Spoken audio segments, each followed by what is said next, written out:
It was the twilight of the 19th century, an age drenched in confidence and conviction. Science stood tall, triumphant after centuries of struggle. The great equations of Newton and Maxwell had become the pillars of modern thought. The universe, it seemed, was an elegant machine, predictable, mechanical, and complete. Physicists of the time often claimed that the major discoveries had already been made. All that remained was to refine the decimals of existing constants, to tidy up the last corners of understanding. To them, the world was a clockwork masterpiece, driven by laws that never faltered and never changed. But beneath this surface of certainty, something was beginning to tremble, a subtle vibration of doubt, a whisper of mystery that refused to be silenced. In lecture halls and laboratories across Europe, experiments began to reveal cracks in the great edifice of classical physics. Nature, ever the trickster, began showing behaviors that did not fit the equations written by the human hand. Light, that elegant messenger of the heavens, behaved in ways that defied logic. The mysterious spectrum of colors emitted by heated objects refused to obey theory. Matter, when examined closely, seemed to hide a complexity beyond comprehension. It was as if the universe was hinting that there was something deeper, something unseen, pulsing beneath the visible surface of reality. By the 1890s, the so-called crisis in physics had begun to quietly take shape. It was not a crisis of failure, but of discovery, a growing awareness that the old map of science was incomplete. Physicists, armed with confidence, tried to force nature into classical molds, but the numbers simply would not align. Among these unsolved riddles, one problem stood as the symbol of confusion: the problem of blackbody radiation. In its simplicity, it seemed harmless. How does an object emit light when heated? Yet this innocent question would become the key that unlocked the quantum age. To understand the depth of this mystery, one must step into the mindset of the 19th century scientist. The laws of thermodynamics had already revolutionized the understanding of heat and energy. The electromagnetic theory of light, perfected by James Clerk Maxwell, had given scientists a unified vision of electricity, magnetism, and radiation. Every experiment, every measurement, every observation seemed to confirm the mechanical worldview. Energy flowed continuously, matter behaved deterministically, and the universe was a grand, knowable system. There was no room for uncertainty, no space for discontinuity. Everything could, in theory, be calculated, if one only had enough information. Yet the blackbody problem laughed in the face of this confidence. When objects were heated, they emitted light, first a dull red glow, then orange-yellow, and finally white as the temperature increased. Scientists measured the intensity of this radiation at different wavelengths, expecting the results to fit neatly within Maxwell's theory. But when they tried to plot the energy distribution, something strange appeared. At short wavelengths, in the ultraviolet range, classical theory predicted that the energy should grow infinitely large. According to the equations, a heated object should emit an endless amount of ultraviolet light. The result was absurd, impossible, and clearly contradicted by reality. The universe, after all, was not blinding us with infinite radiation. This contradiction became famously known as the ultraviolet catastrophe. It was more than a mathematical inconvenience. It was a wound in the heart of physics. The most brilliant minds of the time, Lord Rayleigh, Wilhelm Wien, and many others, tried desperately to find a formula that matched the experimental curve. Wien's law worked well for high frequencies, Rayleigh's for low, but neither could bridge the gap between the two. It was as though the universe was deliberately hiding its secret behind a veil of contradiction. Scientists began to wonder. Perhaps there was something wrong not with their mathematics, but with their very conception of nature. But few were ready to accept that idea. The 19th century had been built on the faith that the laws of physics were absolute. To question them was to challenge the very foundation of human understanding. And yet there was a growing sense of unease, like a low hum beneath the melody of scientific progress. Experiments on cathode rays hinted at invisible particles within atoms. The discovery of X-rays by Wilhelm Röntgen in 1895 shattered assumptions about the nature of light and matter. Then came J.J. Thomson's discovery of the electron in 1897, revealing that atoms were not indivisible after all. Every revelation seemed to whisper the same unsettling truth: the world was not as smooth and continuous as it seemed. The solid ground of classical physics was beginning to crumble, replaced by a strange, unseen landscape of mystery. This was the stage upon which Max Planck would enter, not as a revolutionary, but as a loyal servant of tradition. He was a man of precision, discipline, and deep philosophical conviction.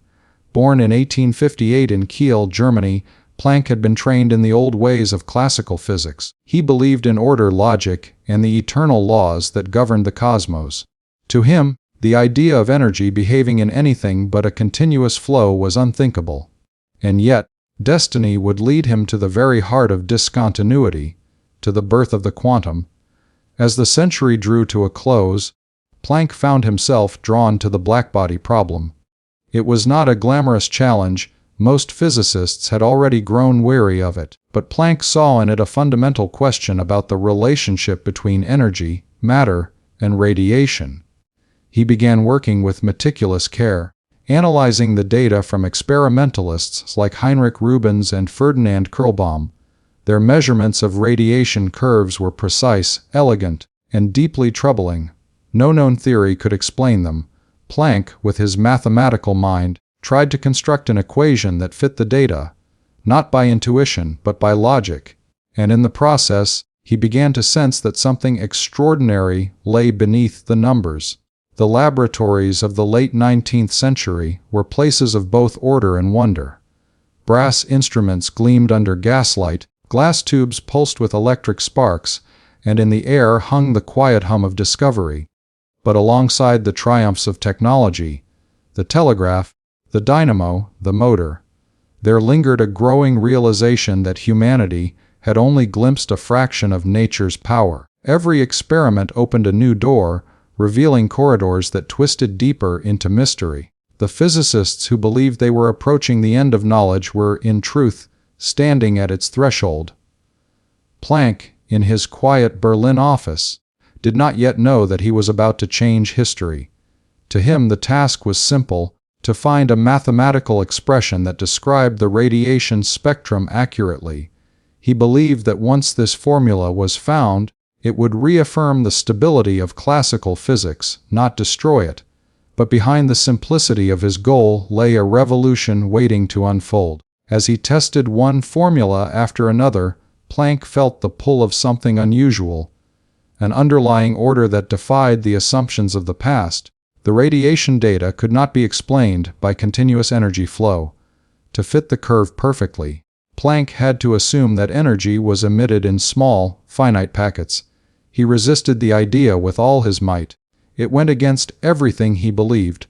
Energy, he thought, was like water flowing from a fountain, not like coins dropping one by one. Yet, the numbers did not lie. Slowly, reluctantly, Planck began to accept what the data demanded. It was not intuition or rebellion that led him. It was discipline and respect for evidence. He had reached a point where mathematics pointed to a truth the mind could barely grasp. Nature did not radiate energy continuously, but in discrete, quantized amounts. The chaos before this realization was not just scientific but philosophical. The old worldview was mechanical, deterministic, confident in its predictability. It left little room for mystery, uncertainty, or imagination. But the cracks were widening, and through them shone the light of a new reality. It was as if humanity, standing at the edge of a vast ocean of knowledge, suddenly realized that the waves beneath were not smooth, but made of countless tiny ripples, each one a quantum of possibility. Planck's moment was the culmination of decades of frustration, failure, and persistence by many who had come before him. It was also the beginning of an intellectual earthquake that would shake every corner of science.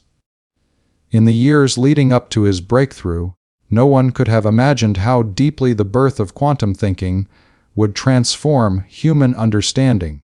The chaos before Planck's discovery was not merely a scientific confusion. It was the end of one way of seeing the world and the beginning of another. Even Planck himself could not foresee the magnitude of what he was uncovering. To him, it was a solution born of necessity, a mathematical trick to make sense of stubborn data. But history would later recognize it as the spark that ignited the quantum revolution. The moment when the smooth, predictable universe gave way to a world ruled by probabilities and packets of energy. In that fragile space between order and chaos, between logic and imagination, between faith and doubt, Max Planck's mind found balance. And from that balance emerged a new kind of light. Not just the light of radiation curves, but the light of understanding, glimmering across the dark expanse of human ignorance. The world before Planck was a world certain of its truths. The world after him was one forever humbled by the unknown. And in that humility, science found its greatest strength. As the century turned and the cold Berlin winter of 1900 settled in, the air inside Max Planck's study was thick with thought. The ticking of the clock on the wall marked the rhythm of his struggle, a steady beat against the chaos of ideas swirling in his mind. The lamps glowed faintly against stacks of notes filled with equations, corrections, and question marks. Every stroke of his pen carried the weight of centuries of scientific certainty. And somewhere in that silence, between calculation and contemplation, a new universe was waiting to be born. Planck's breakthrough did not come in a moment of triumph, but in an act of surrender. He once said that he did not seek revolution, he was forced into it by nature itself. Faced with experimental data that defied all existing theories, he decided to abandon the notion of continuous energy and almost unwillingly introduced the idea that energy could only be emitted or absorbed in discrete amounts. It was as if the universe, tired of being explained away by smooth equations, demanded to be seen in its raw, granular truth. That decision, so quiet, so reluctant, became the spark that shattered the old order of physics. But before this spark could light the world, it had to face the shadows of disbelief. The scientific community, bound by tradition, was not ready to accept discontinuity in nature. The idea of quantized energy seemed absurd, even offensive to the harmony of classical physics. To most physicists, energy was a continuous ocean, not a mosaic of tiny drops. Yet Planck's formula fit the experimental data perfectly, an undeniable fact in a sea of resistance. Some dismissed it as a coincidence, a convenient trick of mathematics, nothing more. But others began to sense that something profound was hidden within that simplicity. In 1900, Planck presented his findings to the German Physical Society in Berlin.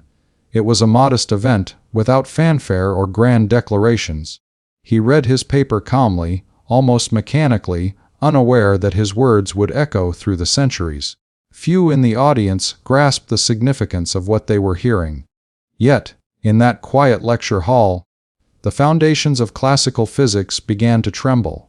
Planck's formula for blackbody radiation matched observation across all wavelengths, ending the ultraviolet catastrophe once and for all. The impossible had been explained, but at a price. To make it work, one had to accept a universe built not of smooth waves but of indivisible quanta. The world outside that lecture hall carried on unchanged. Carriages rattled through Berlin's cobblestone streets, and factories poured smoke into the winter sky. No one could have imagined that in a few lines of mathematics, the seed of the quantum revolution had been planted. The chaos that had haunted physics was now giving birth to a new order, one that would reshape not only science but philosophy, art, and technology. The old dream of perfect predictability was fading, replaced by a universe of probabilities, leaps, and limits. Yet Planck himself remained cautious. He did not immediately embrace the radical meaning of his own theory.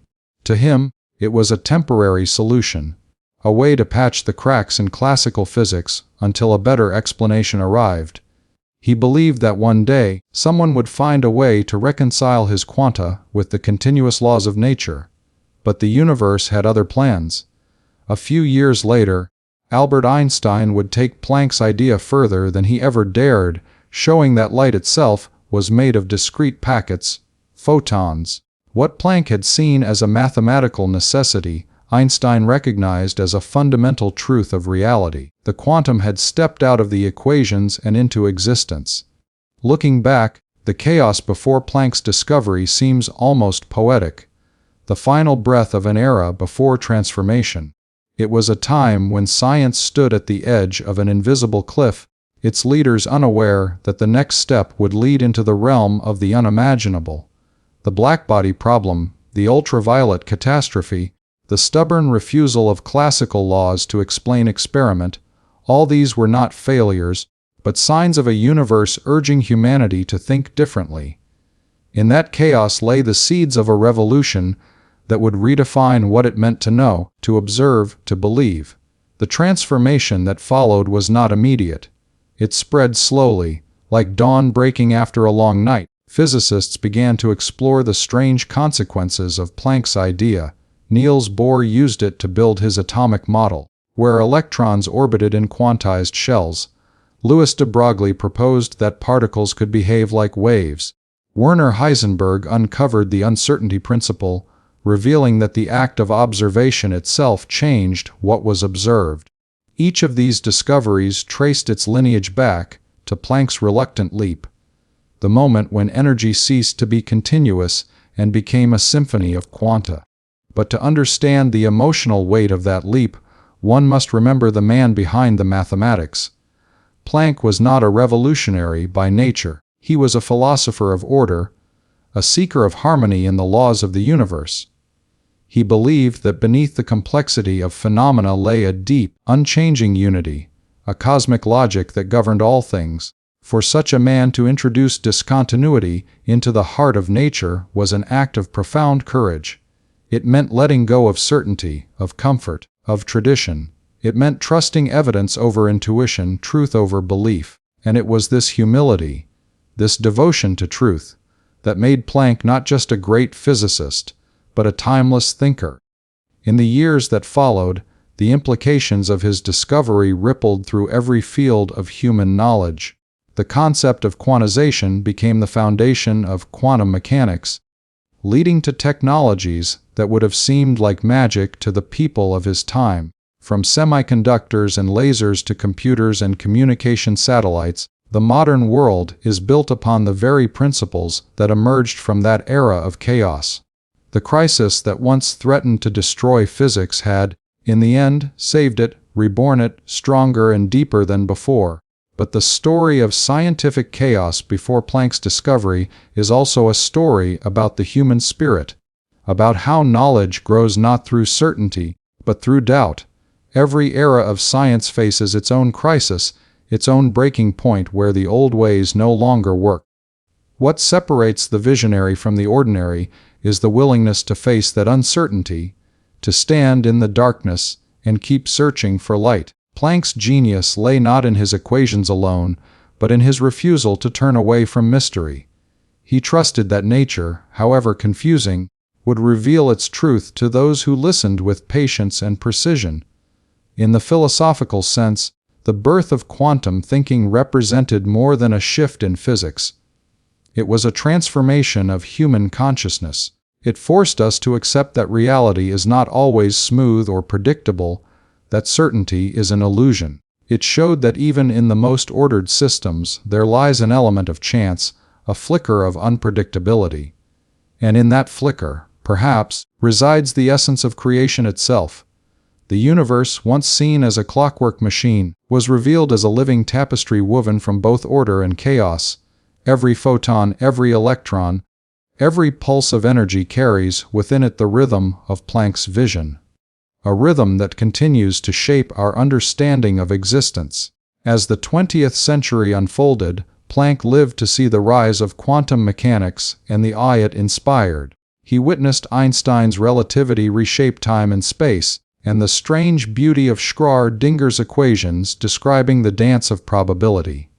Yet, even in his later years, he remained humble, grounded in his belief that science and philosophy were not enemies, but companions in the search for truth. He often spoke of the mystery that lies beyond equations, of the awe that science must never lose. To him, the chaos before discovery and the clarity after were parts of the same journey, the eternal dialogue between the human mind and the cosmos.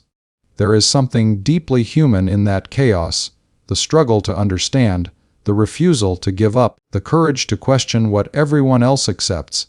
Before Planck, the crisis in physics seemed insurmountable.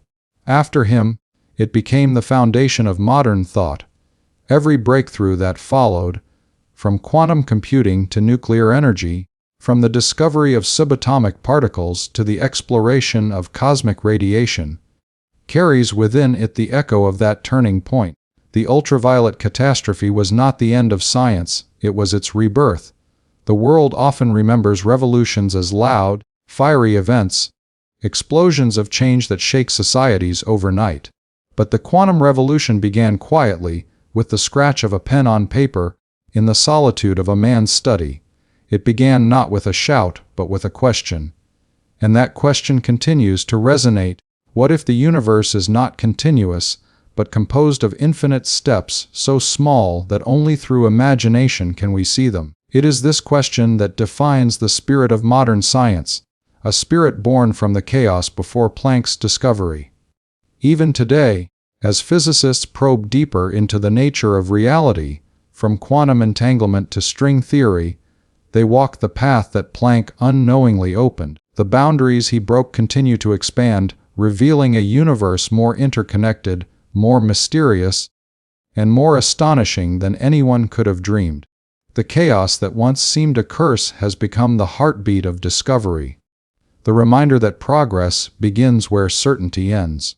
As the narration of history flows onward, we can look back and see that the crisis before Planck was not a collapse but a transformation.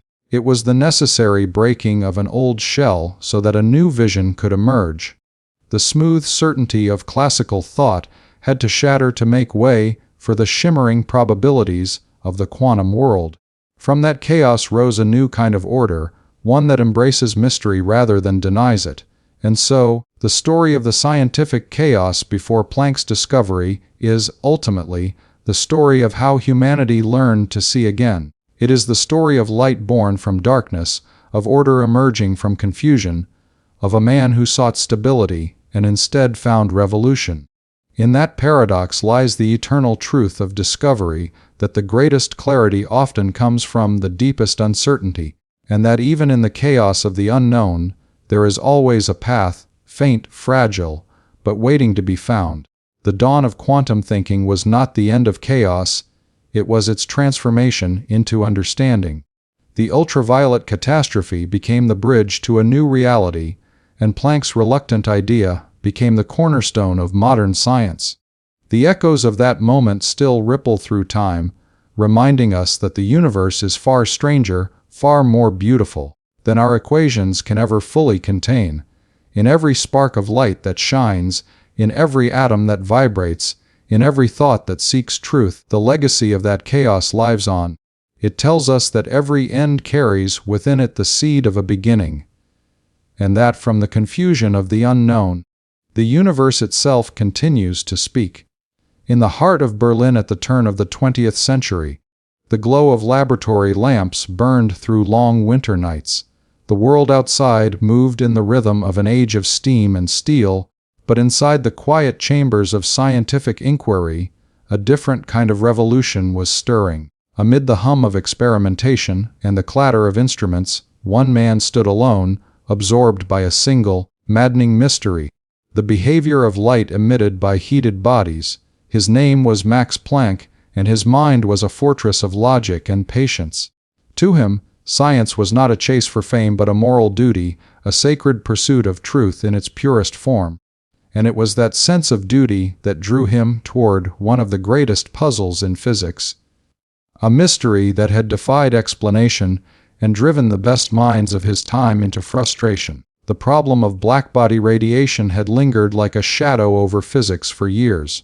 Scientists had tried, again and again, to fit experimental data with mathematical laws, but the results always broke apart at the edges. When objects were heated, they emitted radiation in specific patterns of color and intensity. a glowing coal, a heated iron bar, or the distant light of a star. But when theory tried to describe this emission, the equations either failed or predicted something absurd. The classical view said that energy should be radiated evenly across all frequencies.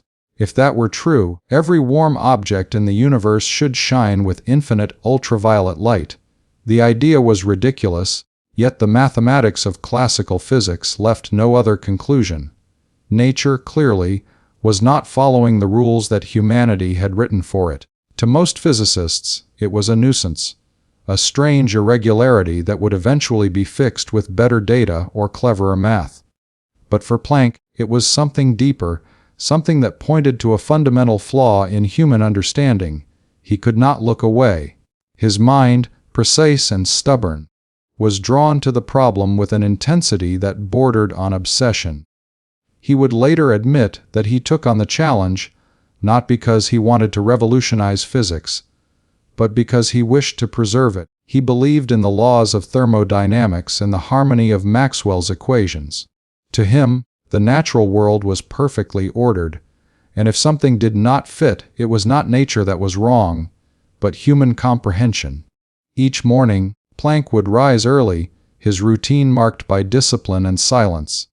His office at the University of Berlin was filled with the scent of ink and chalk, with blackboards crowded by equations that flowed like poetry. He was a man of reason, not of impulse, yet beneath his calm demeanor burned a fierce determination. His colleagues admired his precision, but often misunderstood his passion.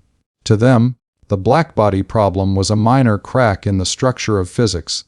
To Planck, it was a doorway, one that, if opened, might reveal something no one had ever seen. He began by studying the experimental work of Heinrich Rubens and Ferdinand Kuhlbaum, two of the most meticulous physicists of their generation. They had measured the radiation curves of heated bodies with extraordinary accuracy. Their data showed that at low frequencies, energy increased steadily with temperature, but at high frequencies, it dropped sharply, a result that defied classical expectations. Planck visited Rubens often, discussing the results late into the night, comparing notes and recalculating constants.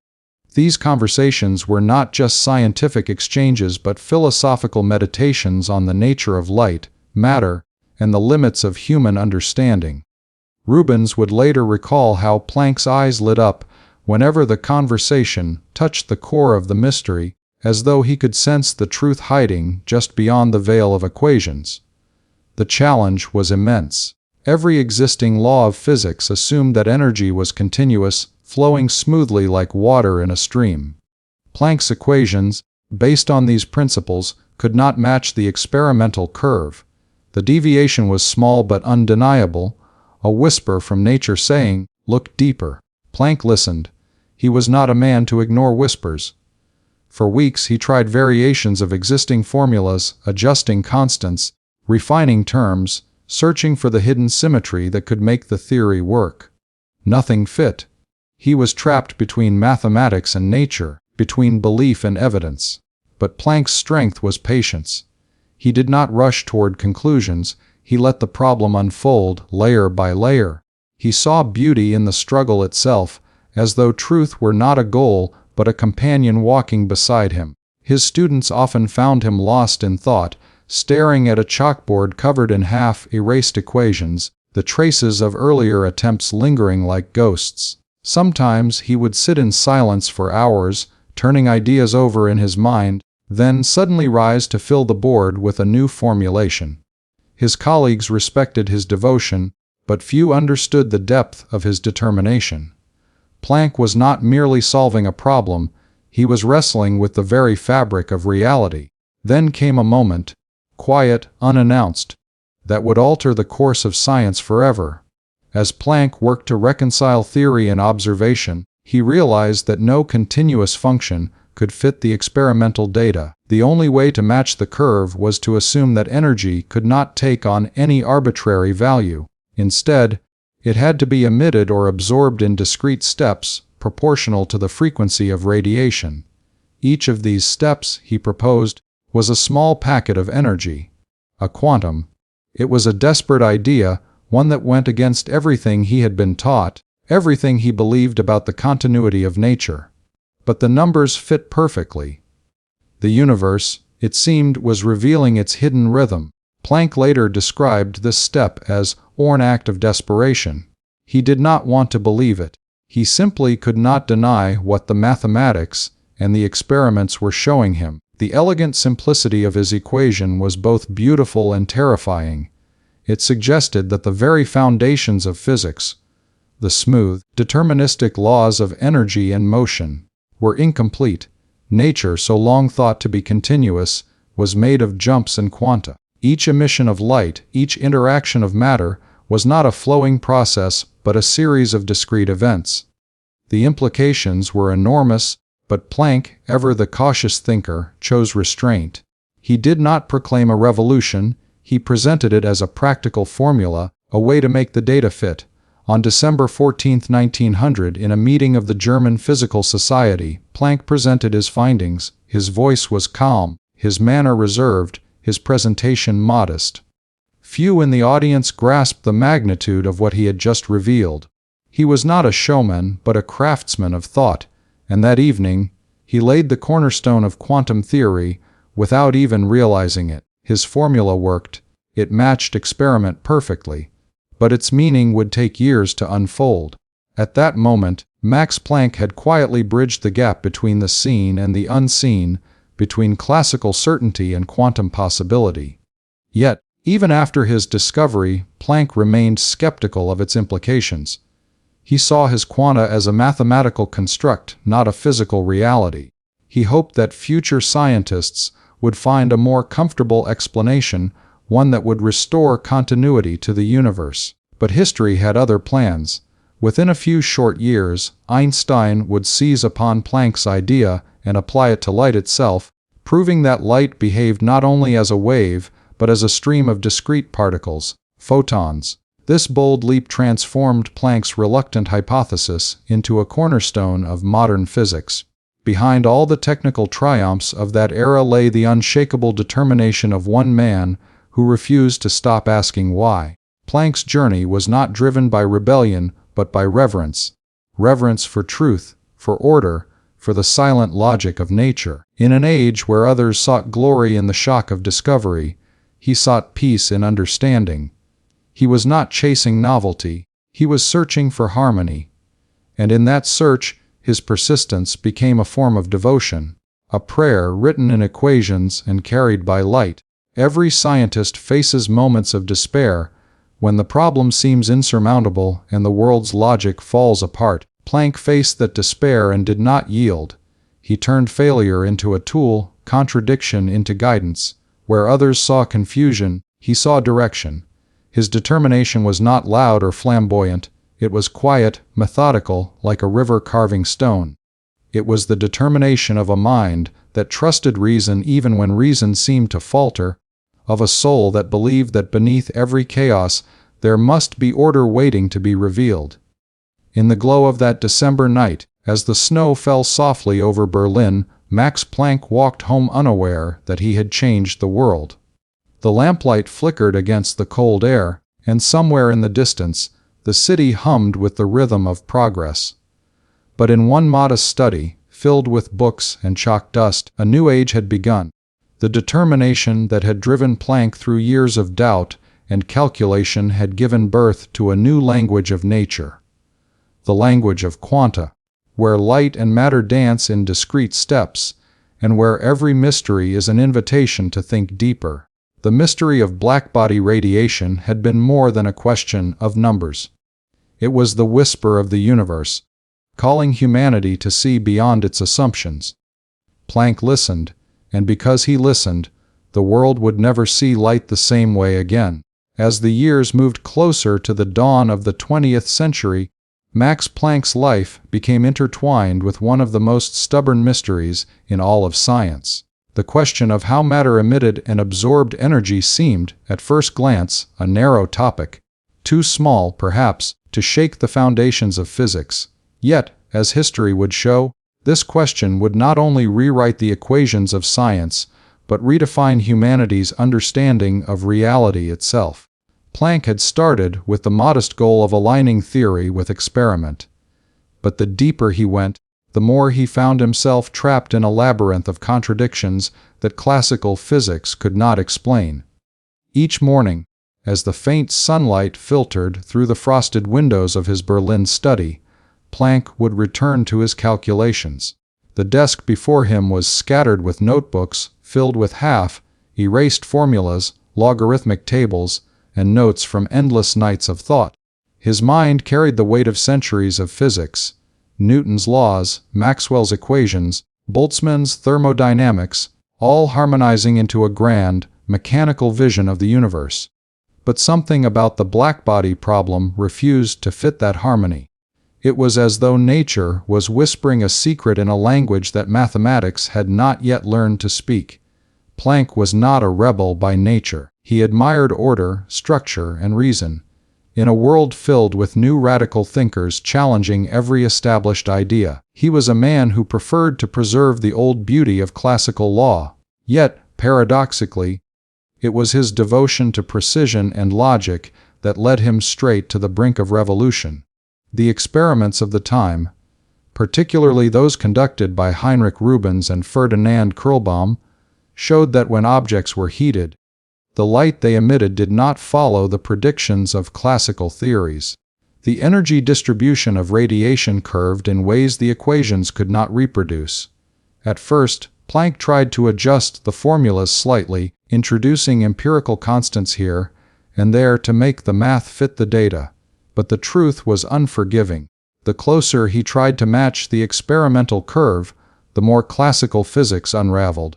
It was as if the very laws that had ruled the heavens for centuries were breaking apart under the pressure of something microscopic and unseen. Planck later described this period as one of deep despair, a time when he felt he was walking through the ruins of certainty. Still, he persisted. He did not see this as a crisis to escape, but as a puzzle to decode. Each night, he would stay awake past midnight, working by the flickering light of a gas lamp. His wife, Marie, often found him still at his desk long after the world had gone to sleep, his face illuminated by sheets of paper filled with symbols that seemed to breathe with meaning. To Planck, science was not a profession. It was a sacred calling. He believed that the universe was governed by laws so elegant, so precise, that understanding them was akin to touching the divine order of creation itself. But how could that divine order allow for the chaos that experiments revealed? As 1900 approached, a sense of urgency filled the air. Scientists around Europe were eager to solve the Blackbody puzzle. The ultraviolet catastrophe, predicted by classical equations, loomed like a ghost over every lecture hall. According to theory, as the frequency of radiation increased, the energy emitted by a blackbody should rise without limit. If that were true, every warm object would radiate infinite energy, and the universe itself would burn in an impossible blaze. But the real world did not obey that nightmare. Nature's curve bent gracefully downward, as though protecting itself from absurdity. In this storm of contradiction, Planck decided to abandon what he called the comfort of convention. If the laws of thermodynamics could not describe radiation as a continuous flow of energy, perhaps energy was not continuous at all. It was a thought that disturbed him, for it clashed with everything he had ever believed. But the numbers demanded it. In a moment that he would later describe as an act of desperation, he proposed a radical solution. Energy could only be emitted or absorbed in fixed, discrete amounts, tiny packets he called energy elements. These packets were proportional to the frequency of radiation, with a new fundamental constant, h, defining their scale. That constant, Planck's constant, would become one of the cornerstones of modern physics. But in 1900 it was just a small, almost invisible step in a world that did not yet understand its significance. Planck presented his idea cautiously to the German Physical Society on December 14, 1900. His tone was calm, measured, as though he were discussing a minor technical detail. Yet what he described that evening would soon ignite the greatest transformation in the history of science. He explained that, by assuming energy was quantized, he could perfectly match the observed radiation curve. His formula worked. The data, for the first time, aligned with theory. The Blackbody mystery was solved, but at a cost. For Planck's idea did not merely fix an equation, it fractured the classical picture of the universe. It implied that energy, once thought to flow smoothly like water, actually came in bursts, like raindrops falling from a sky of uncertainty. The universe at its deepest level was not continuous but granular. Every atom, every particle, every beam of light obeyed this strange rule. Yet Planck himself did not fully embrace what he had uncovered. To him, quantization was a mathematical necessity, not a literal truth. He hoped the idea would eventually be reconciled with the classical worldview he cherished. But fate had other plans. In the years that followed, his equation traveled silently across the scientific world. Some ignored it, others dismissed it as clever but meaningless, but a few minds saw its hidden potential. Among them was Albert Einstein, who, in 1905, took Planck's idea seriously and used it to explain the photoelectric effect, the way light could knock electrons off metal surfaces. Einstein argued that light itself was made of quanta, particles of energy now known as photons. With that, the seed Planck had planted began to bloom. Quantum theory was no longer a trick of mathematics, it was a description of reality. Planck, meanwhile, continued to refine his ideas, watching as younger scientists expanded the strange new world he had unintentionally created. He was both proud and uneasy. He once wrote that he had been forced by nature herself into this line of thought, as though he had been chosen unwillingly by the universe to break its silence. Yet his persistence had paid off.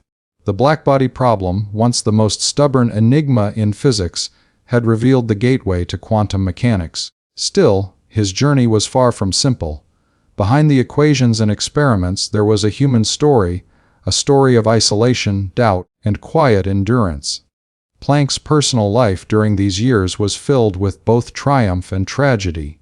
He suffered the loss of loved ones, endured wars that tore through his homeland, and faced the collapse of the academic world he once revered.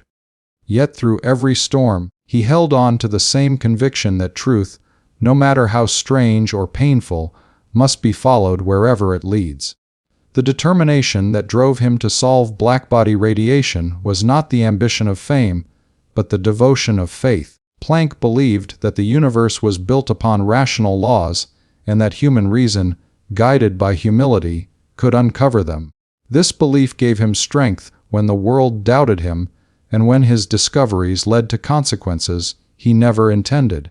For the quantum world that emerged from his work was not a place of certainty, it was a landscape of probabilities, paradoxes, and unseen connections. It replaced the clockwork universe with a shimmering web of chance and potential. Planck watched as this new science evolved far beyond his imagination. Bohr's atoms, Heisenberg's matrices, Schrödinger's waves, all traced their lineage back to that single moment when Planck dared to quantize energy. Yet he remained a figure of calm amidst revolution. He never sought to overthrow the old world, he only sought to understand it better, and in doing so, he revealed a truth that no one could unsee. By the time his career reached its peak, Planck had become known as the father of quantum theory, but titles meant little to him. What mattered was that nature had revealed another layer of its order. He continued to teach, to write, and to reflect on the philosophical meaning of his discovery. He often said that scientific progress comes not from sudden flashes of genius, but from a lifelong devotion to truth. His life embodied that idea. The mystery of Blackbody radiation had started as a technical inconvenience, a small crack in the wall of classical physics. But through Planck's relentless pursuit, that crack widened into a doorway, a passage into the quantum realm. The world he uncovered was strange and unsettling, yet breathtakingly beautiful. It taught humanity that beneath the surface of continuity lies a universe made of quanta, each carrying a whisper of creation. As the years passed and quantum mechanics matured, Planck's constant became one of the most sacred symbols in science. a bridge between energy and frequency, between the visible and the invisible. Every time a photon struck a detector, every time a semiconductor lit up, every time a laser beam traveled through air, Planck's discovery lived again. The world had changed forever, all because one man refused to stop asking why nature's light did not shine as expected. And so, as the story of quantum theory unfolded, the name Max Planck became synonymous with perseverance, humility, and revolutionary thought born out of devotion to truth. His determination to solve a single mystery had opened the path to understanding the very structure of reality. The scientist who once sought to defend classical physics became the herald of a new era, a quiet man whose equations reshaped the cosmos. The Blackbody problem is no longer a problem, it is a symbol of transformation. It reminds us that sometimes the greatest discoveries emerge not from rebellion, but from respect, from listening carefully to nature when it refuses to conform. In Planck's struggle, we see the essence of science itself, the courage to face contradiction, the patience to endure uncertainty, and the faith that beneath the chaos of numbers lies the harmony of truth. And so, in the long echo of history, Planck's determination continues to resonate.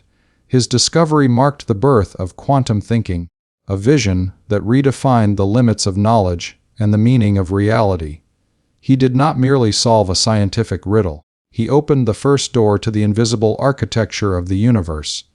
And through that door, humanity stepped into a new age, an age of quantum uncertainty and wonder. The story of energy quanta begins not as a loud declaration, but as a whisper against the certainty of centuries. When Max Planck introduced the notion that energy might not flow continuously, but instead be exchanged in discrete packets, he set fire to the very foundations upon which physics had stood since Newton's time. This was not simply a new formula, not a small correction to existing theories. It was a philosophical rupture, a break in how humanity understood the universe itself. For centuries, scientists had looked at nature as a smooth, predictable machine. Planck's idea shattered that illusion. It told the world that beneath the continuous world of motion and light existed a hidden granularity, a universe that did not move in waves alone, but in jumps in quanta. When Planck first derived his formula in 1900, he had done so reluctantly. He had been trying to make sense of blackbody radiation, and in his calculations, he introduced an assumption that energy could be emitted or absorbed only in certain discrete amounts, proportional to frequency, defined by a small constant he called h. It was a purely mathematical trick to him, a device to make the numbers fit the data. But in that tiny mathematical step, the old world began to collapse. Energy, once imagined as a continuous flow like water, was now a collection of drops, each distinct and indivisible. To the scientific mind of the early 20th century, this was not just counterintuitive, it was heresy. For generations, physicists had believed that nature was continuous and deterministic. Newton's laws described motion, Maxwell's equations unified electricity and magnetism, and thermodynamics explained heat and energy. The cosmos was a grand mechanism, governed by laws that, if known perfectly, could predict everything. But Planck's quanta refused to obey that ideal. They introduced a stepwise nature to processes that had always seemed smooth. Energy was not emitted gradually but in bursts, and if energy could come only in these small packets, then the foundations of classical physics, continuity, determinism, and causality, were under siege. Planck himself did not fully grasp what he had unleashed.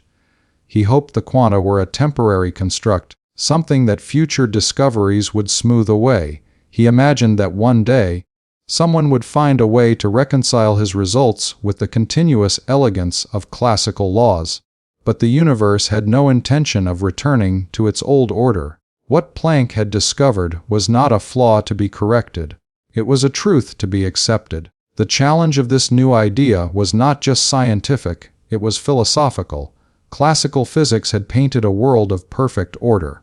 In that world, every cause had a predictable effect, every motion, every vibration, every exchange of energy could be traced in an unbroken chain of logic.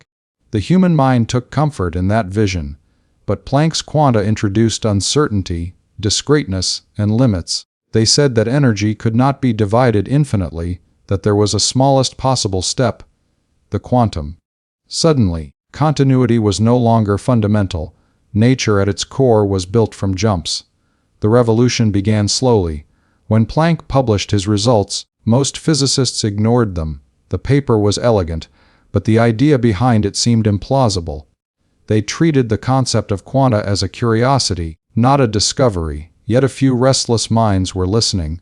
Among them was a young patent clerk named Albert Einstein. Where others saw a mathematical trick, Einstein saw a physical reality. In 1905, he took Planck's hypothesis seriously and applied it to light itself, proposing that light consisted of discrete energy packets, what we now call photons.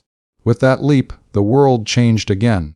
Einstein's explanation of the photoelectric effect showed that light could behave as if it were made of particles, not just waves. This idea was even more shocking than Planck's, because light had always been the epitome of continuity. Maxwell's equations had described it as a perfect wave traveling through the electromagnetic field.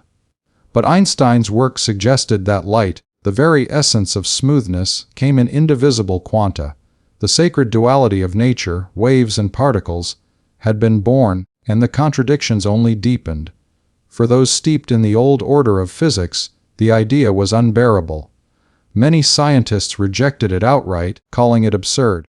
The great Lord Kelvin had once declared that there were only two small clouds left in the clear blue sky of physics, the minor puzzles of Blackbody radiation and the photoelectric effect. No one imagined that those clouds would explode into the storm of quantum theory. Yet Planck's constant and Einstein's photons marked the first lightning strikes of that storm. What made the idea of quanta so revolutionary was not just that it changed equations, it changed what scientists believed about reality. Classical physics had assumed that physical quantities could vary continuously. Temperature, energy, position, all could, in theory, take on any value. But the quantum view introduced limits, boundaries, and discontinuities. It said that certain processes could occur only in jumps, and that between those jumps lay forbidden zones. The universe, once thought infinite in divisibility, was suddenly pixelated. In laboratories across Europe, new experiments began to reveal more cracks in the classical framework. The spectra of heated gases showed distinct lines, not continuous bands of color. These lines, long mysterious, now found an explanation in quantized energy transitions within atoms. The light emitted by an atom corresponded to specific differences in energy levels, not a continuous sweep. The universe was beginning to reveal its quantum fingerprint, yet the implications of Planck's discovery went beyond physics. It was a blow to human certainty itself. If energy came in quanta, if the smallest events of nature were discontinuous, then determinism, the idea that the future could be predicted precisely from the present, was in danger. The world was no longer a perfect clockwork. It was a mosaic of possibilities, each defined by probability and chance. The philosopher's dream of total predictability was fading, replaced by a strange probabilistic universe. Planck, however, remained cautious. He respected the boundaries of mathematics and resisted wild interpretation. To him, the quantization of energy was a fact of nature, but not necessarily an invitation to chaos. He saw beauty in the order hidden within the quantum, a new harmony waiting to be understood. Yet even he knew that he had opened a door that would not close. Once energy was quantized, nothing in physics could be seen the same way again. The challenge to classical physics grew with each passing year. Experiments confirmed that light, electrons, and even atoms behaved according to the rules of quantization. Bohr's model of the atom, built directly upon Planck's constant, showed electrons orbiting the nucleus in discrete levels, emitting or absorbing quanta of light when they jumped between orbits. The model worked beautifully, but it defied the principles of Newtonian mechanics. How could an electron jump instantaneously from one orbit to another without passing through the space in between? Classical thought could not answer. The quantum demanded a new logic, a logic that classical minds found alien. This tension between continuity and discreteness, between certainty and probability, became the defining struggle of 20th century science. The classical physicist believed in a world of smooth trajectories, where motion followed precise paths. The quantum physicist saw a world of jumps and probabilities, where reality itself flickered between possibilities. The idea of quanta was the fault line between these two worlds. But in this intellectual storm, one truth became clear: Planck's tiny constant, h, was not a mere number. It was a doorway between the macroscopic and the microscopic, between the world of everyday experience and the invisible depths of atomic behavior. Wherever that constant appeared, the old rules broke down. It was as if the universe had drawn a boundary line and whispered, "Beyond this, you must think differently."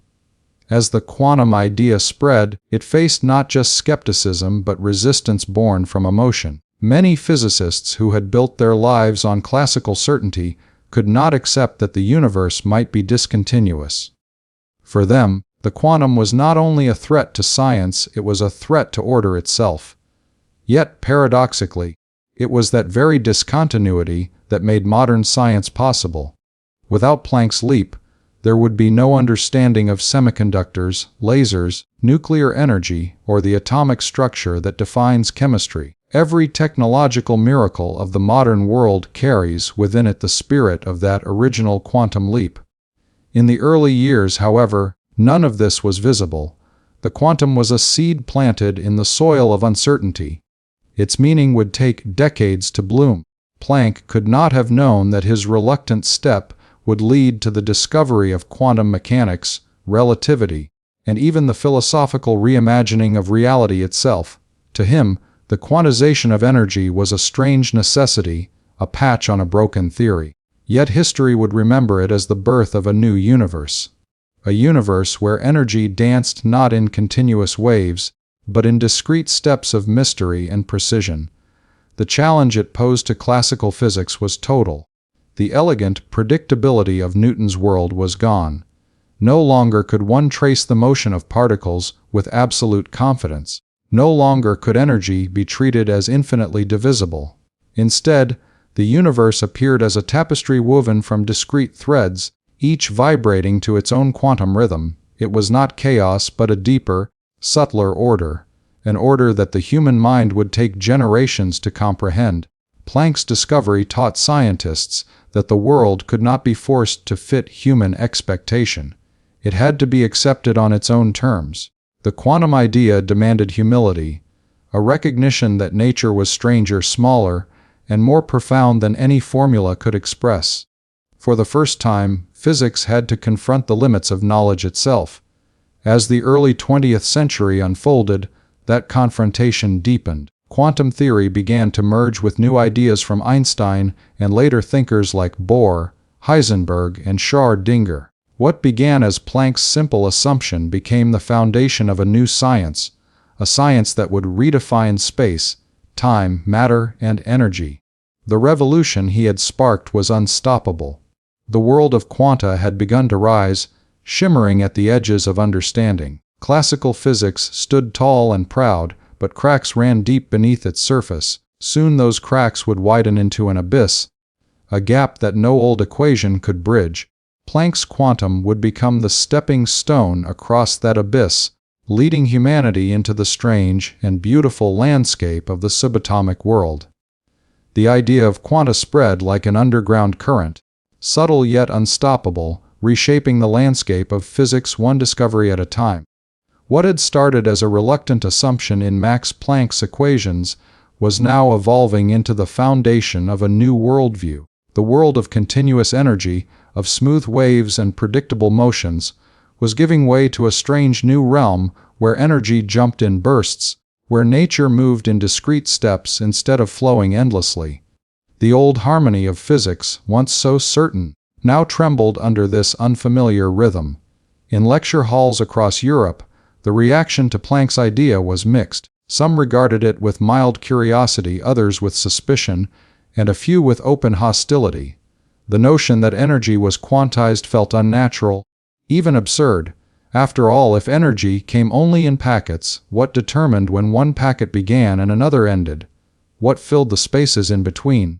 The human mind, trained to see continuity in everything, from light to motion to sound, found it difficult to imagine a universe made of jumps. Yet, despite the doubts, the data spoke clearly. The Blackbody spectrum, once impossible to explain, now fit perfectly within Planck's formula. The results could not be ignored. In the early years of the 20th century, physics found itself divided between two realities. On one hand stood the majestic edifice of classical mechanics, proud and unyielding. On the other, a fragile new framework of quantum thought, delicate but increasingly convincing. The clash between these two worlds was not only intellectual, it was emotional. The older generation of scientists had spent their lives building a universe of order and predictability. The younger generation was now daring to say that uncertainty and discreteness were fundamental truths. Between these two visions, science itself was being rewritten. At the center of this storm stood Max Planck, calm yet introspective, watching as his once cautious hypothesis became the seed of revolution. He had not set out to defy the old order. His goal had been clarity, not chaos. But the truth, once uncovered, does not always ask for permission. Planck often said that new scientific truths do not triumph by convincing their opponents, but because the opponents eventually fade away and a new generation grows up familiar with the new idea. The rise of quantum thinking proved him right. For young physicists of the 1910s and 1920s, the quantum was no longer a curiosity. It was the key to the mysteries of the atom. Niels Bohr, working in Copenhagen, took Planck's constant and built from it a model of the atom that defied classical expectations. According to Bohr, electrons did not orbit the nucleus in arbitrary paths but in fixed, quantized orbits. They could jump between these orbits only by absorbing or emitting discrete packets of energy. Quanta of light. This model explained the spectral lines that had puzzled scientists for decades. Every line in the spectrum of hydrogen was a signature of a quantum leap, a transition between energy levels. It was a breathtaking moment in science. The strange mathematics of Planck's discovery was no longer confined to theoretical papers. It was now describing the architecture of matter itself. Yet with this triumph came deeper questions. What did it mean for an electron to jump? How could it move from one orbit to another without passing through the space in between? Such behavior had no place in classical physics, where continuity was sacred. But the quantum world obeyed its own logic, an invisible choreography where particles and waves, energy and matter, all blended into a single mysterious harmony. For Planck, this growing acceptance of quantization was both satisfying and unsettling. He had been a man of balance, devoted to precision and mathematical elegance. To see his idea turn into something so radical, so philosophically disruptive, left him with mixed emotions. He admired the brilliance of the young scientists pushing his discovery further, yet he hesitated to follow them completely. To him, the universe still held an underlying order, a rational structure. The quanta, he believed, did not destroy that order. They revealed a deeper level of it. But not everyone shared his measured calm.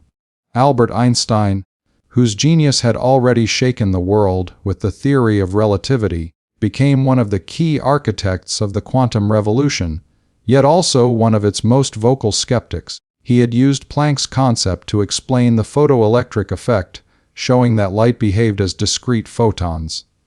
For that work, he would win the Nobel Prize. But as quantum theory developed further, introducing probabilities and uncertainties into nature's core, Einstein grew uneasy. He could accept that energy was quantized, he could not accept that the universe played dice. God does not play dice with the universe, he would later say, a phrase that captured the eternal struggle between determinism and chance that Planck's discovery had unleashed. The scientific world, however, moved forward. The quantum was no longer a hypothesis, it was a reality that experiments confirmed again and again. X-rays, atomic spectra, specific heats, all obeyed Planck's law. Even the structure of matter itself seemed to echo the same pattern of discreteness. As physicists dug deeper, they found that quantization was not an exception. It was the rule. The entire universe seemed to hum to the frequency of Planck's constant. By the 1920s, the revolution reached its climax. Heisenberg introduced matrix mechanics, Schrödinger revealed wave mechanics, and Dirac unified them into a grand quantum framework. These theories were astonishingly successful in describing the behavior of atoms, yet they were deeply counterintuitive. In this new world, particles could exist in multiple states at once, and observation itself could change the outcome of an experiment. The deterministic clockwork of Newton's universe had dissolved into a fog of probabilities. And it had all begun with Planck's single act of intellectual courage. The willingness to see energy not as a continuous flow, but as a sequence of quanta. The challenge to classical physics was not just technical, it was existential. It forced scientists to reconsider what reality meant. If particles behaved differently when observed, if energy existed in discrete jumps rather than continuous streams, then the universe was not the simple, mechanical structure that classical science had imagined. Instead, it was a complex, layered reality, where the act of measurement itself became part of the story. The observer and the observed were no longer separate, they were intertwined. Planck watched this transformation with quiet dignity. He did not live to see the full flowering of quantum theory into quantum field theory or the rise of quantum computing, but he sensed the magnitude of what had begun. He knew that physics had crossed a threshold from which it could never return. Yet he remained, in his heart, a man of harmony. Even as his discovery shattered old paradigms, he believed that beneath all the complexity, there was still unity, a cosmic order waiting to be understood. Outside the laboratories, the world was changing too. The early 20th century was an age of upheaval. Wars, revolutions, and social transformations mirrored the turbulence within science itself. In a sense, Planck's quanta reflected the spirit of the age, discontinuous, unpredictable, and yet filled with potential energy. The universe, like humanity, seemed to move not smoothly but in leaps. History itself was becoming quantum. The philosophical implications of Planck's idea extended far beyond physics. It challenged not only the equations of motion, but the assumptions of thought. For centuries, continuity had been a metaphor for knowledge itself, an unbroken path from ignorance to understanding. The quantum disrupted that metaphor. It suggested that knowledge, like energy, might also come in bursts, that truth might be grasped not through smooth reasoning but through leaps of insight. The mind, like matter, might evolve through quanta of awareness. In the decades that followed, the quantum concept became woven into every field of inquiry. Chemists used it to explain the structure of molecules, engineers built technologies based on its principles. The transistor, the laser, and the computer chip, all were children of the quantum. Yet even as technology advanced, the mystery at the heart of Planck's idea remained. Why should energy come in discrete packets? Why should the universe prefer quanta to continuity? No one could say for certain. To this day, Planck's constant remains a symbol of the boundary between the known and the unknowable. It defines the scale at which quantum effects appear, marking the line where classical physics breaks down. It is the heartbeat of the quantum world, the rhythm of the invisible universe. And behind that constant stands the image of a man who never sought revolution, yet brought one forth through honesty and persistence. The challenge his discovery posed to classical physics was immense, but it was also liberating. It freed science from the illusion of perfection, from the belief that nature could be captured completely by human logic. It revealed that reality was richer than reason alone, that beneath the equations there was wonder. The quantum world, with all its paradoxes, did not destroy the beauty of physics, it deepened it. It showed that even in the smallest particles, there is mystery, creativity, and endless discovery. As the 20th century advanced, the implications of quantum theory spread into philosophy, art, and even spirituality. Poets and thinkers spoke of quantum leaps of imagination of the universe as a field of possibilities. The language of physics had become the language of human thought. In every way imaginable, Planck's small act of mathematical necessity had grown into a revolution of consciousness. If one were to look back from the vantage point of modern science, one would see that every photon, every atom, every electronic device owes its existence to that pivotal idea that energy is quantized. Without Planck's leap, the light that illuminates our world would remain unexplained. The computer that calculates, the GPS that guides, the laser that heals, all whisper the same truth he uncovered in 1900. Energy is not infinite and continuous, it comes in quanta, the elemental syllables of the universe's language. Planck's courage to question continuity stands as one of the defining moments in the history of thought. His discovery was not born of rebellion but of patience, precision, and faith in nature's logic. Yet from that calm persistence came a revolution that continues to shape the world. The challenge to classical physics was not its destruction, but its transformation. The universe had not betrayed reason. It had revealed that reason itself must evolve. And so, in the grand narrative of human discovery, Max Planck's revolutionary idea remains a moment of awakening. It marks the transition from the age of certainty to the age of complexity, from the clockwork cosmos to the quantum universe. It reminds us that even in the pursuit of order, we must be prepared to meet mystery, and that sometimes the smallest constants can change everything. The energy quanta that Planck discovered are not just fragments of physics. They are symbols of the human spirit's capacity to see beyond the visible, to imagine the invisible structure of existence. The challenge he posed to classical physics was, in truth, a challenge to the limits of the human mind, a reminder that knowledge advances not in smooth progression, but in leaps of courage and insight. The quantum world, born of his vision, remains both our greatest tool and our greatest enigma. It is the light and the shadow of modern science, forever oscillating, forever reminding us that the universe, like thought itself, moves in quanta. When Max Planck first introduced the idea of energy quanta, the scientific world was not ready to accept it. His discovery, born from a desperate attempt to solve the problem of blackbody radiation, was seen by many as an odd mathematical trick rather than a revelation about nature's deepest laws. At the dawn of the 20th century, physicists were confident that their understanding of the universe was almost complete.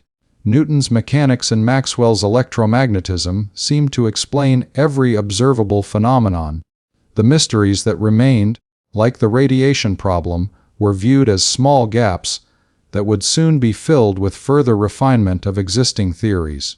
Planck's notion that energy itself was quantized was not only unexpected, it was seen as unnecessary. In the academic circles of Berlin and beyond, the reactions to Planck's proposal ranged from polite dismissal to open skepticism.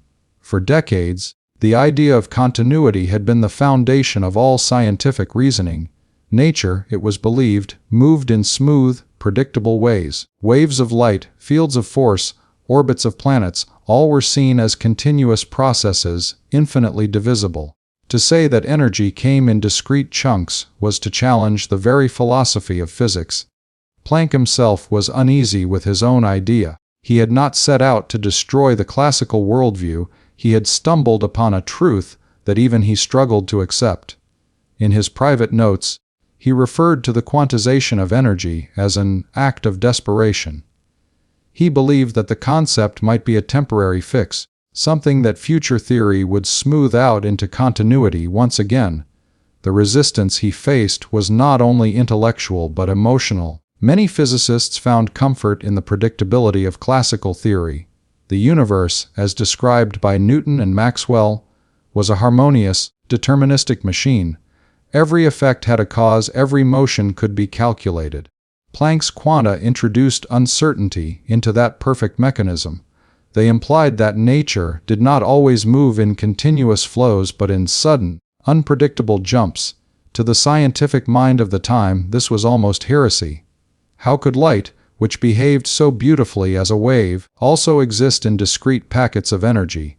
How could nature be both continuous and discontinuous at once? Yet, slowly, cracks began to appear in the wall of disbelief. Experimental results continued to confirm Planck's equations. The spectral lines of atoms, the photoelectric effect, and later, the behavior of electrons, all seemed to whisper the same secret: energy was indeed quantized.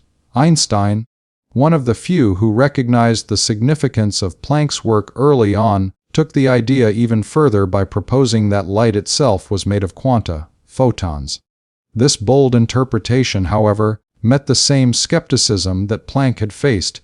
It was not until the 1920s, decades after Planck's original paper, that the quantum concept was finally accepted as fundamental. The early resistance to Planck's idea was a natural reaction to change.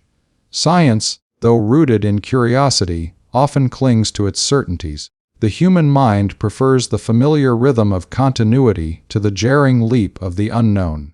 Planck's theory demanded a new kind of thinking, a willingness to accept that the universe was not as smooth and predictable as it seemed. It required scientists to imagine a world where certainty gave way to probability, where light could be both a wave and a particle, where matter could behave like energy and energy like matter. Such ideas did not just expand physics, they redefined it. Planck endured the disbelief of his peers with quiet patience.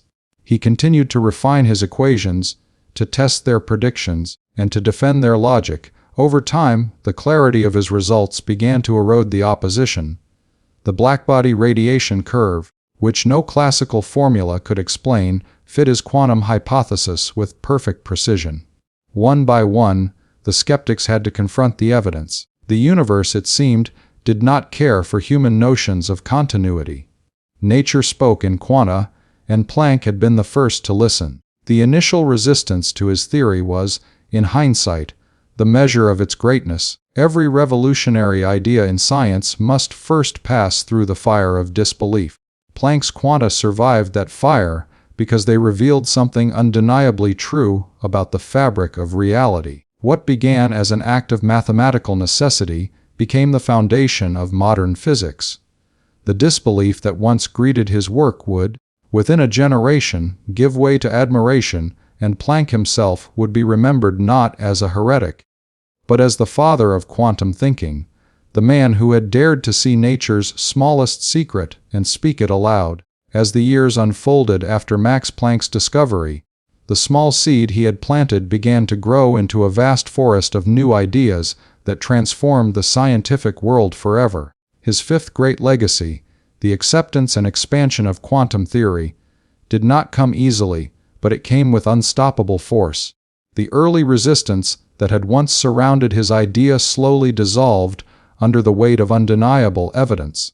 What had begun as an isolated concept about blackbody radiation evolved into a universal principle that governed the behavior of all matter and energy. The 20th century became the age of quantum thinking, and the silent revolution Planck had initiated began to reshape not only science, but the very way humanity understood existence. The first major transformation came when young physicists like Niels Bohr, Werner Heisenberg, and Erwin Schrödinger embraced Planck's constant and built upon it. Bohr's model of the atom was the first clear demonstration of how energy quanta defined the structure of reality itself. He showed that electrons could not move continuously around the nucleus, but only in certain permitted orbits, each corresponding to a specific quantum of energy. When an electron jumped from one orbit to another, it emitted or absorbed a photon, a quantum of light. This was not speculation, it was precision, confirmed by experiments that matched theory perfectly. Planck's simple formula, eta B, had become the key to unlocking the architecture of atoms. Soon, Einstein's work on the photoelectric effect added more strength to the quantum view. He proved that light itself behaved as discrete particles of energy, photons, that could knock electrons out of metal surfaces. This was a direct challenge to classical wave theory, yet it explained what decades of experiments had failed to. Planck's quantum idea was no longer confined to the blackbody, it was shaping the understanding of light, matter, and the interaction between the two. From this point, Physics was no longer divided between waves and particles. It was being forced to accept both as parts of the same mysterious whole. The acceptance of quantum theory brought with it a profound shift in scientific philosophy. Determinism, which had ruled physics since Newton, began to fade. The universe was no longer a clockwork machine that could be predicted with perfect certainty. Instead, it was a field of probabilities where chance and uncertainty played essential roles. Werner Heisenberg formalized this with his uncertainty principle, showing that one could never know both the position and momentum of a particle with perfect accuracy. The act of measurement itself changed the outcome. This was a shocking revelation for those who had grown up believing in absolute objectivity. Even Planck, who had given birth to the quantum idea, found himself uneasy with the growing philosophical implications of what his discovery had unleashed. As the theory expanded, it began to touch every branch of science. Schrödinger's wave equation revealed that particles behaved not as solid points, but as waves of probability spread across space. The world at the atomic level was no longer made of tiny billiard balls colliding in predictable paths. It was a vast sea of vibrations, frequencies, and probabilities. Each quantum leap represented not just a change of state, but a fundamental transformation of energy. What had once been invisible now became mathematically describable, and what had once been unthinkable became the foundation of new knowledge. By the mid-20th century, quantum theory had become the cornerstone of modern physics. It gave birth to quantum electrodynamics, quantum field theory, and later, quantum mechanics, the complete framework for understanding the subatomic world. Scientists realized that every phenomenon, from the glow of stars to the conductivity of metals, followed the same quantum principles that Planck had uncovered decades earlier. The atom, once thought indivisible, was now understood as a dynamic playground of quarks, electrons, and energy quanta in constant motion. The technological implications were beyond imagination. The quantum world that Planck had described gave rise to inventions that would transform human civilization: the laser, the transistor, the computer chip, the atomic clock, and even the GPS systems that now guide the world.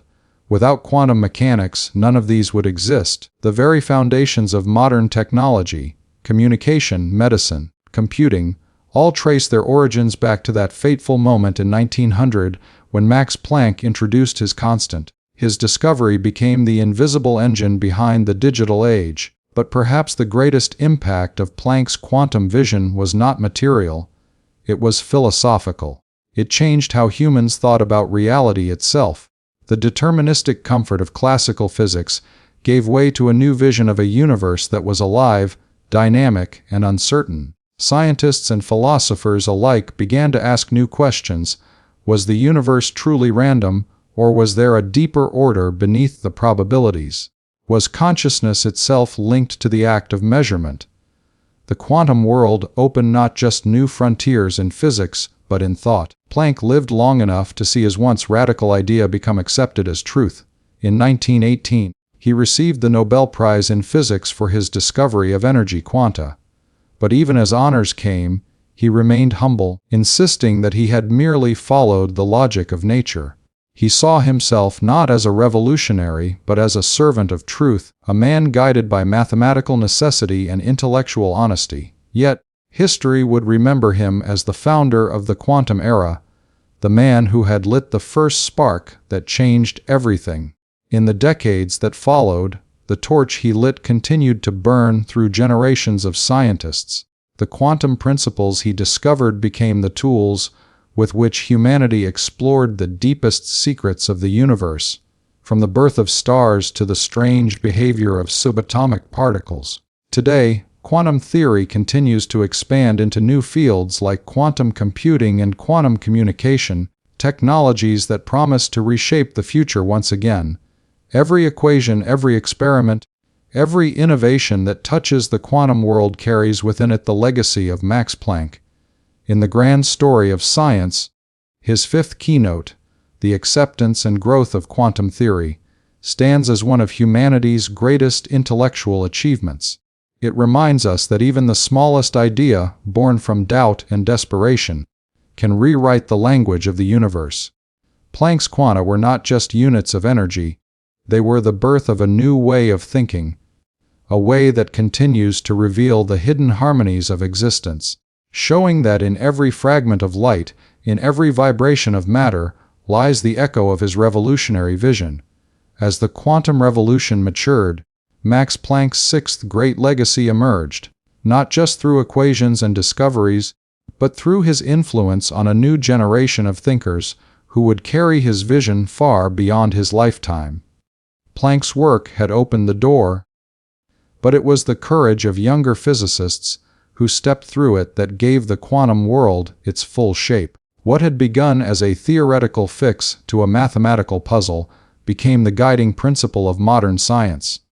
The spirit of inquiry that Planck embodied, the willingness to question even the most sacred assumptions, spread across the scientific community like a silent fire. The old universe of certainty had vanished, replaced by one alive with probability, mystery, and boundless creativity. Planck's own role in this transformation went far deeper than his discovery of the quantum. He was not just a scientist but a mentor, a philosopher, and a man of extraordinary moral strength. In the turbulent decades that followed his discovery, as Europe descended into wars and intellectual chaos, Planck stood as a beacon of integrity. He believed that science, at its core, was a moral pursuit, a search for truth that transcended politics, ideology, and even personal belief. His lectures and writings inspired countless students to look beyond convention and to seek the deeper harmony hidden in nature's laws. Among those inspired were figures like Einstein, Bohr, and Heisenberg, whose own breakthroughs would expand Planck's idea into an entire new realm of understanding. It was in these years that physics transformed from the study of visible phenomena to the exploration of invisible realities. Under the influence of Planck's principles, scientists began to probe deeper into the atom, uncovering layers of structure that classical physics could never have imagined. The atom, once thought to be the final, indivisible building block of matter, was revealed to be a universe in itself, its particles dancing to the rhythm of Planck's constant. Each electron, each photon, each quantum state seemed to echo his discovery. In every laboratory, in every calculation, the fingerprints of Planck's vision were present, quietly guiding the hands of those who dared to explore the subatomic world. Yet Planck's influence extended beyond science. His quiet humility and deep respect for the order of nature made him a philosophical figure as well. He often spoke of the harmony between science and faith, arguing that both sought the same truth, though by different paths. In an age when many saw science as a force of rebellion against belief, Planck reminded the world that knowledge and spirituality could coexist. His faith was not dogmatic, it was a faith in reason, in the intelligibility of the universe. He believed that the mind of the scientist, in uncovering nature's laws, was touching the very logic of creation itself. This vision of unity, between matter and energy, between science and spirit, was perhaps his most profound contribution of all. In the later years of his life, Planck witnessed the consequences of his discovery unfold in ways he could never have foreseen. Quantum theory had not only reshaped physics, but had begun to shape the world itself. The technologies born from quantum principles were changing human civilization. Radio, X-rays, and the earliest hints of nuclear energy all traced their origins back to his work. But with these advances came a new awareness of the moral weight of scientific knowledge.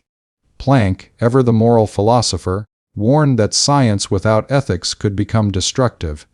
He urged his students to pursue knowledge not for power, but for understanding, to use discovery as a tool for harmony, not domination.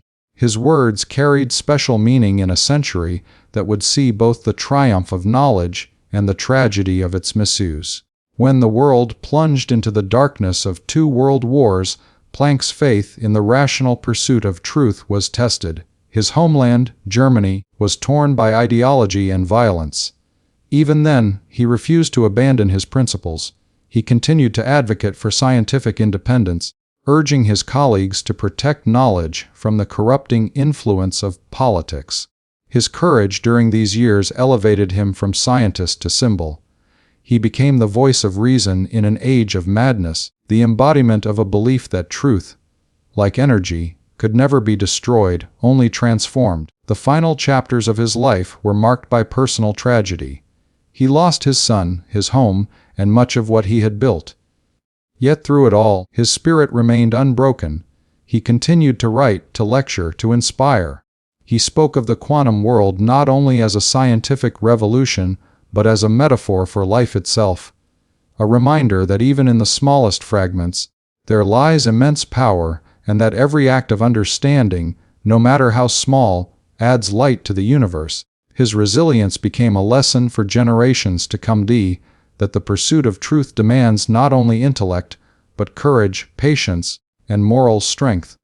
As Planck's ideas spread around the world, they became the foundation for new generations of discoveries. The physicists who followed him, Einstein with relativity, Bohr with atomic structure, Heisenberg with uncertainty, Schrödinger with wave mechanics, all built upon the same principle that energy comes in discrete units.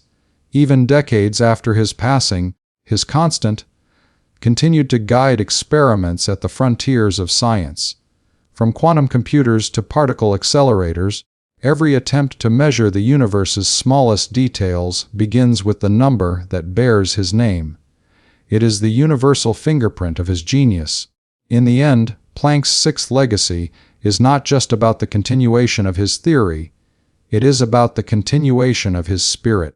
He showed that true discovery begins with humility, that progress is born from doubt, and that even in the face of disbelief and destruction, truth endures.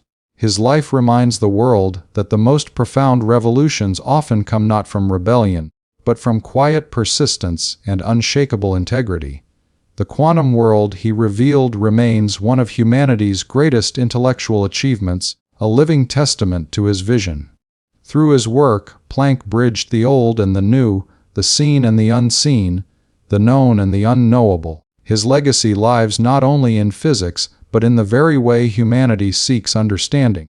The constant he discovered is now a constant of human progress, a symbol of the endless quest for knowledge. Long after the equations fade, the idea will remain that even in the smallest particles lies the infinite beauty of creation, and that the courage to see it, to believe in it, is the mark of true genius. As time moved forward and the scientific world entered new frontiers, Max Planck's final legacy, the seventh keynote of his life's work, stood as the lasting echo of his revolutionary vision. The birth of a new age of understanding, where the invisible laws of the quantum world became the foundation of modern civilization. What began as an abstract concept buried within the equations of Blackbody radiation had now become the very pulse of technological and philosophical progress. Planck's discovery was no longer confined to laboratories or chalkboards. It was now shaping the daily life of humankind, defining the way we communicate, think, and even imagine the universe itself. In the decades following Planck's death, the world witnessed the true flowering of his ideas.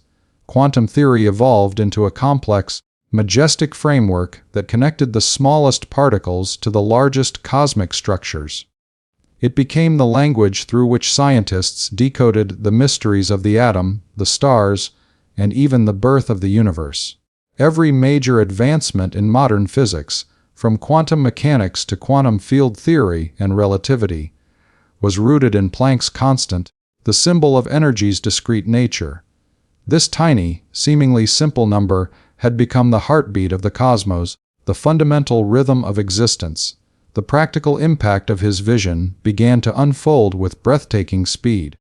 The quantum understanding of matter led to the creation of semiconductors, which formed the basis of transistors, the building blocks of all modern electronics. From these tiny quantum devices came computers, smartphones, satellites, and the vast digital networks that now connect the world. The global communication systems that bind humanity together owe their existence to Planck's insight into the quantized behavior of light and electrons. The lasers that power surgeries, the clocks that measure time with astonishing precision, the quantum sensors that navigate space, all are silent tributes to the man who first saw that energy came in packets. His constant, once a mathematical curiosity, had become the cornerstone of civilization's technology.